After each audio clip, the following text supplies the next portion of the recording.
দুপুরবেলা খেয়ে দিয়ে বেরিয়ে পড়লাম বইমেলার উদ্দেশ্যে দুজনে মিলে। বেরোতে বেরোতে একটু দেরি হয়ে গেছিলো, 3টে বেজে গেছিলো কাজকর্ম সেরে বেরোতে গিয়ে।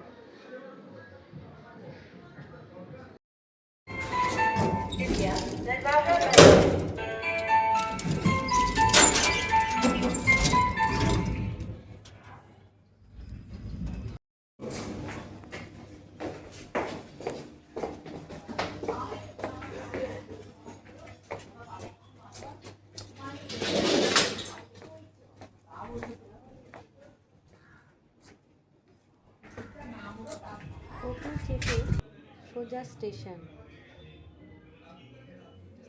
বসে আছি, 1 ঘন্টা ট্রেনের দেখা নেই। শেষে বইমেলা যাওয়া ক্যান্সেল করে নৈহাটিতে বড়মার থানে চলে গেলাম।